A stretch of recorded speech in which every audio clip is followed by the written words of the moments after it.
Hi, friends, it's me, Lauren Hope, aka Lolo, of Good Girl Chronicles, blogger, motivational speaker, certified peer recovery specialist, dog mom, lover of Dwayne Johnson, and all around fabulous. I vlog about love, sex, relationships, mental health, and this crazy, beautiful thing that I call life. If you love that kind of thing, click that subscribe button below, click the bell, and it'll let you know every time I upload something new. Also, I want to say hello and greetings to some of my new subscribers. Thank you so much. It means a lot to me because lately I've been sharing a lot of really challenging things about my life and sex life and what past trauma has done to me. And so just thank you for going on this journey with me. Remind me that I'm not alone. And since I shared the last vlog about going on an indefinite break from dating, I've gotten some really amazing feedback from women who have gone through similar experiences, some worse, and I've really been sitting with a lot of the things that a lot of people shared, and it's helped a lot. Honestly, though, the thing I wanted to do in 2020 was to do one vlog a week, and this was one of those weeks where I was just like, because I just felt very exposed and vulnerable, and sometimes I panic when I feel that way. So I thought I would read a love letter a love letter about myself that I did not expect. But first, oh man, did I tell you about Galentine's Day? February 13th is Galentine's Day. It's like a national thing now that's like picking up in momentum every year. It was created by this character on Parks and Rec named Leslie Nopes. She wanted to have a holiday for her girlfriends before Valentine's called Galentine's Day. I've always wanted to throw a Galentine's Day party, talk about love, sex, relationships, bring different women together. Finally did that last week. It was so freaking fun. And honestly, I kind of went into that event really emotionally drained. Um, but it lifted my spirits so much. It was a little challenging because we're talking about sex, and unbeknownst to me, there was a group of women there having a birthday party. So I'm like setting up, doing everything for the event, and then someone comes to me and says, "Hey, the person booked us both here for this space, but we're all females. This will work so great." But the woman they were having a party for was a pastor, so I was a little nervous because I don't feel like religious entities are really the best or most open spaces about talking about sex. I think they should be, but they generally aren't. But I think I forgot for a second that they were there. And then someone was like, "Girl, the stuff they say over there." So I gave the microphone to one of the ladies at Galentine's Day, and I really wanted the event to be lighthearted and fun and free, and it kind of became like a sermon for those women, which really, don't get me wrong, I'm a Christ follower. I love it. Um, but in my business and things like that, in events, I try hard to have a very neutral environment. I don't like to push or shove my spirituality on other people. And, the lady was talking about how, when you have sex with certain people, when you have sex with people, you form a soul tie with them, and marriage is the only way. And I understand what she was saying, but as she was talking, I felt like I was just thinking to myself, it felt very righteous, like holier than thou. And I think that that's where Christians get in trouble a lot of times. Like, the Bible is like a living, breathing document, right? Um, that grows with you through your spiritual walk. But I think what's happened sometimes is that Christians will look at the Bible and say, "Okay, listen, this is the way you have to live. Everybody has to live that way. And if you don't, then you're here and I'm here because I live this way." And I really bought into that ideal of Christianity a lot too. When I started reading the New Testament I'm sorry, did not mean to go off on this tangent. When I started reading the New Testament about Christ, and if I wanted to be Christ-like, I thought, man, and this is why I love my church. I said, really, I'm put here on this earth to love God, right? When we love God, God shows us how to love ourselves and how to love other people. Love God, love people. when I started reading the Bible for myself, I was so blown away at the people that the world said were broken because of the choices that they made, and that Christ loved them in their despair. I have felt very broken and damaged because of the choices that I've made sexually, because I feel like sex is one of those things that the church vilifies the most. Um, and that's why the story of the woman at the well speaks to me so much. I won't get into that. So yeah, I could visually see some of the women in the audience were like, oh man, I thought we were just here to have a girlfriend day. Dang. It made them feel like judged and condemned. And I'm sure that wasn't that lady's intention, but the way she delivered it. Um, I feel personally that God has given me the gift of my business, Good Girl Chronicles, to represent His love. Um, represent. I'm saying it like that. There's a church called Transformation Church that says that part of your job is to represent Christ to a fallen world. So my job in my business and everything I do is to show Christ's love. I don't do that from a place of judgment. I don't do that from a place of smacking people with Bible verses and things like that. Um, Early in my walk, there were just certain people I was around. I was like, man, I always feel so great around them. I always feel so warm. And people say that's what Christ's love is like. And so um, I took the microphone back and I said, honestly, as a church, um, we have to be careful about how we talk about sex in shoulds and woulds and coulds. I said, I've been in therapy for 2 years, and I tell you, there was a season of life where I watched every sermon I could about soul ties and sex. That stuff didn't make me feel any better. It made me feel I was invisibly chained to every man I've ever slept with, and it never came off. And my Christian therapist was like, Lauren, is this helping you right now? This is really condemning. You actually need to stop watching these videos. So if we're going to talk about those things as a church, don't just say that and then leave people feeling terrible. What's the solution? What's the after? There's actually a lady there that was speaking who wanted to talk about soul ties, and she has, she comes from a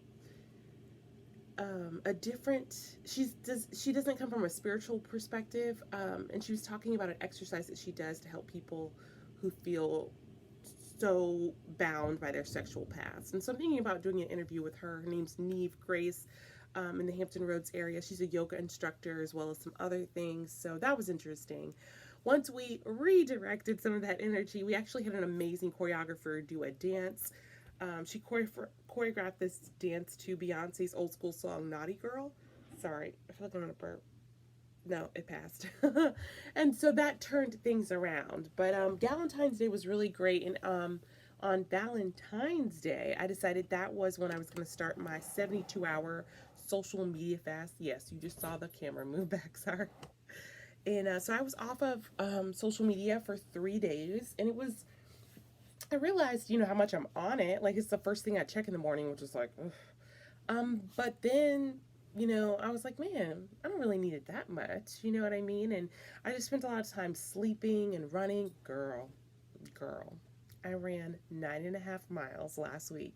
It would have been 10, but I made the mistake of doing like a really intense speed run the day before, and I just didn't have the endurance. Come here. And I spent so much time with that Boo Bear. Oh, Boo Bear. Yeah, we spent a lot of time together, didn't we?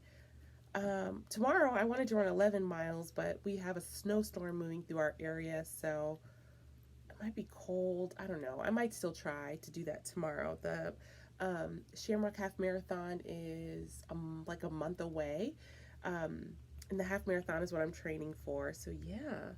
Oh, I love you so much. Lately I've been trying to really focus on the things that bring me joy, and one of them, I don't know if I ever told you that, like, there's a space underneath my bed, and when I toss and turn, Boo goes to the space under my bed. You can go? But lately, he, like, every time I move or turn or something like that, he, like, finds the little nook. Like, he'll come and sleep right next to me, and so it's been really nice. And I love every morning just pulling the covers back, and then I look at him, and then he looks at me with his little brown eyes. Aren't they beautiful? And I just say, oh, I love you, boo. Yeah, I love starting my day with you. I've only had Boo for a year and a half, and I'm just thinking, gosh, I could. And it's crazy that there was a time that I didn't have you. I love you so much. Today, apparently, is National Love Your Pet Day. I love you. I love you. Okay. um, I've been trying to journal a lot lately, and so in my day job, I work at a mental health agency, and we work with people struggling with drug addiction. And I went in one day and I saw on the board for Valentine's Day, the therapist had asked them to write a love letter to themselves because we were talking about our feelings about ourselves. And I was listening to people in the group, and people were like, I don't deserve this, and I don't deserve that because of the things I did in addiction, and I don't deserve this. And I was like, man, I really identify with what they're saying. I've never struggled with addiction, but I don't think I deserve a lot of things because of the choices that I've made. Um, Pairing can be really hard, particularly when you're an intensive outpatient. It's hard because I just don't know how you sit in a room where people are sharing that type of rawness and you don't feel it. I'm getting better of not taking it home with me, but I do think it's hard when I identify with what they're identifying with. Um, so I thought, what would it look like if I wrote a love letter to myself? And then I went to therapy this past week, and my therapist was like, I said to her, do you know who I'm at war with? I'm at war 20 something Lauren. I'm at war with pre suicide attempt Lauren. She was 124 pounds. She was, a kick ass professional. And that's who I'm at war with. And she said, what would you say to that, Lauren? And I was like, I don't know. What would that Lauren say to this Lauren? And so then I thought about those two different exercises. Like, what would the old Lauren say to the new Lauren, and writing a love letter to yourself. And so I thought, um, yeah. So I wrote this. You ready? This is my old journal, which I hate to waste things, even paper. And it's hard because this is the journal that I wrote in leading up to my attempt. And it's hard sometimes when I go through some pages and just reading how scared I was, how numb I was, how panicked I felt, how I didn't know what to do, how my relationships were falling apart. And it's just, but I just want to look at all this paper that's left. Oh, those are pictures of my ex. Let's just put that down. I just want to finish it. Look at all those papers. But yeah, this first one, look, it says here, what if I did it? It would hurt my friends. I'd be eternally damned, but I can't see a way out of this. Oh, it's so sad. But that's not the point of this vlog, so we are not going to read that. Yeah, it's so sad. Okay, we're going to just keep moving. I haven't read this to myself. I haven't read it back since I wrote it the other day. I'm trying to get back to writing because, I really want to finish my memoir, and I think that I'm so afraid of, reliving those feelings and stuff. That's why I'm not writing the memoir, and so I'm hoping by journaling that it pushes me. Another thing, that I've really realized about dating this last guy and all the stuff it brought up is just because I don't experience it doesn't mean that it's not there. And I just want to deal with this stuff. The guy that I was seeing earlier this month, I thought about him today. He was really cool, you ever been with somebody, and maybe this is how it is in the beginning, I don't know. You're with them and time stands still. I stayed over his house one night, and I was just like, man, it's still Sunday. It's still Sunday. And I just, I was a little emotionally burned out. And so I was able to call out of work, and I did. And I just stayed in bed with him all day, and we talked and we laughed and we watched stuff, and it was really nice. Anyways, I'm digressing. I don't know why I went down that rabbit hole. Sorry. Okay, so here is the letter that I wrote, the love letter that I wrote to myself. And I think if you're struggling with self-esteem or things like that, this is a really good exercise to do. Like, what would be the love letter that you'd write to yourself? Oh, Lauren, I never imagined the roads that you would have to travel, see what you've seen, endure what you have endured. Moments that quite literally could have killed you. But you are here, my resilient queen. You are here every day putting 2 feet on the floor, every day giving God thanks, every day choosing to survive, every day choosing gratitude. And you are here. You are resilience. And I'm sorry. I'm sorry you had to lose it all, the career, the condo, the lover. I'm sorry you lost the family you believed in. I am sorry. You are not the ashes of your past life. You are not the suicide attempt. You are not the depression. You are not the 100 pounds. You are not the things people said about you when you disappeared off air. You hold on to these things because it's all that you know now. You fear that letting go will leave you with nothing. What will you be if you don't have these ashes? The mental health diagnosis, the sexual deeds that you've done, the dark condemning voice of your mother, all the people who played you, played with you, took your innocence. What will you be then if you let that go? I'll tell you, whoever the fuck you want to be. Isn't that the rebuilding that we're clinging to, the becoming? You are not your deeds. You are resilient. You are a sunflower breaking through pavement, through barren dirt. Your eyes, you don't see it, but sometimes they're brown, and then sometimes there's specks of green shining through. And if you look closely, it's actually quite breathtaking. That's so pretty. You see beauty in people's brokenness. You see hope in dry places. Your lips are soft and gentle to touch. They speak kinder words of others than yourself. You affirm with your big vocabulary. You practice verbal restraint. You do have control. You do have a voice. Your laugh is infectious. You are still innocent. You are still cute. Joy still lives in you. Even in your trauma, your heart is not hardened. It's pliable, it's moving, and it's changing. You are a good friend. You are worthy. Those you give your time to are fortunate to be in your aura, in your world, in your touch.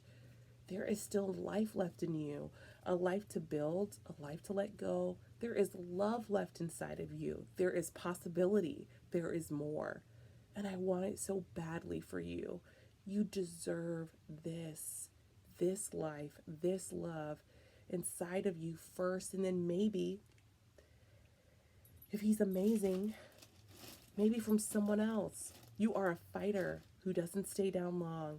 You are a conqueror who comes back stronger. I love you, Lauren Hope. Now you love you too. Give God those ashes now. Let it fall from your hands, your heart, your head, and your soul. Beauty comes when we let the ashes go, and you're too special to not experience it in this lifetime. You deserve heaven right here on earth. For the little girl who didn't know, for the Lauren who watched it all fall apart, love is patient, kind, and tender. It does not hold grudges. That is just for you. Love is for you. Be patient with yourself, gentle in your healing, slow to anger words. Scars of life did not take your grace. I love you, Lauren, and who you are, becoming strong, becoming love, becoming free. This is what my therapist would say. How did it feel to say those words to yourself? I really tried to say to myself, if I were hearing myself, what would I say? I want that. There is a scripture. Is it Isaiah?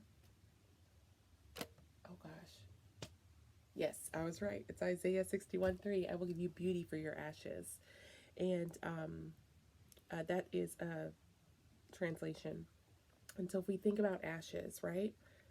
Ashes are burnt, right? So it went through some fire, some burning, some testing.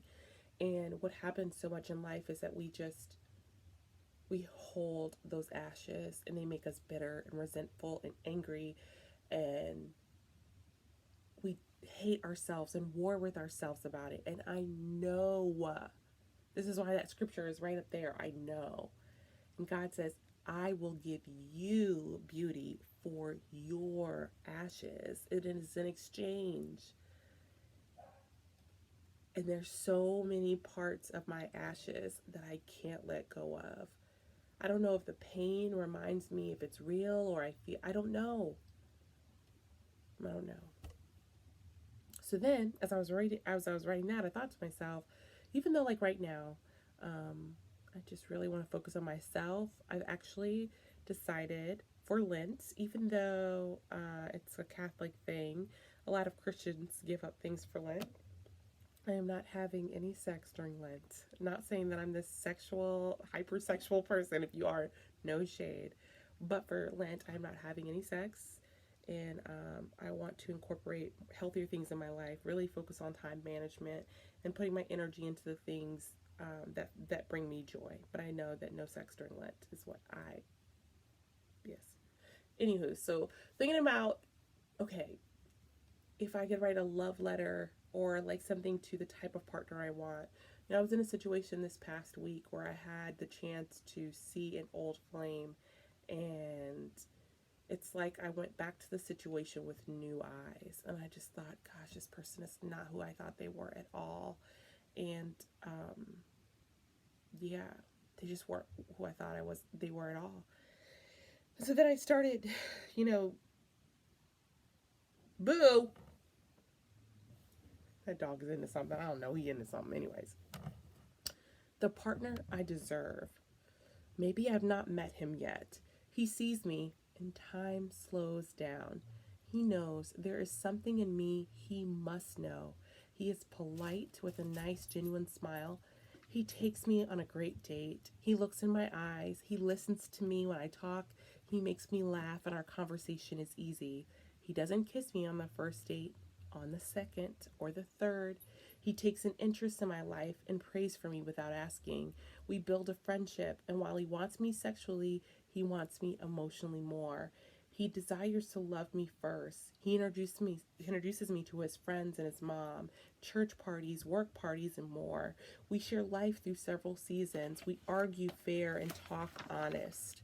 He is chasing purpose. He is not perfect, but he is dealing with his brokenness because we all must. He does not get drunk or show out or course or make a scene. His masculinity is not taught, does not have to be tested or proved through sex, accomplishments, or looks. And I am safe with him. I respect him. I feel honored with him. He is what I am worthy of. Yeah. Yeah. That felt good to read. So, next week is Mardi Gras, Fat Tuesday. I actually thought about doing a fast for the 40 days, but then I really don't want to. And I think that like you really need to be spiritually led to fast, but I do believe that I need to not have sex during this season and really think about the things in me that make me feel less than wonderful, and really, work in therapy and do these exercises that she says. And I just want to say thank you to you all so much for the comments and emails and things that I've received. One of the things I wanted to read was from a friend of mine. Her name's Monique, and she sent me this lovely card, and it was so great. And I'm going to just read part of it.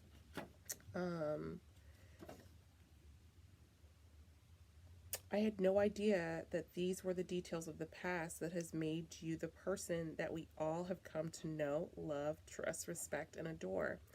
You are so deserving of all the things, experiences, and relationships, friends and romantic, that are coming your way.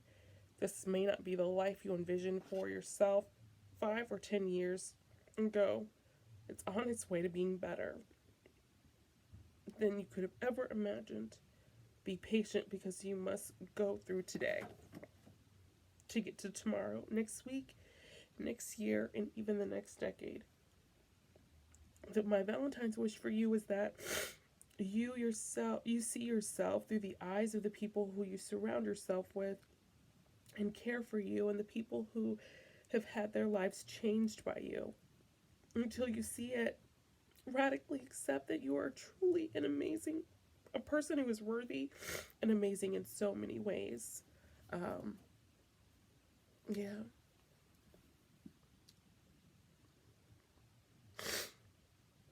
Yeah. And I received some emails from some women. I just rubbed off that foundation. Um, when I felt like I just wasn't worthy of like being in a loving romantic relationship, and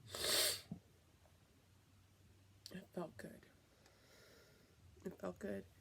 Sometimes I'm like, people love me because I do good things. And I think I just need spend some time loving me, dating myself, Yeah. Thank you for that, friend. Thank you.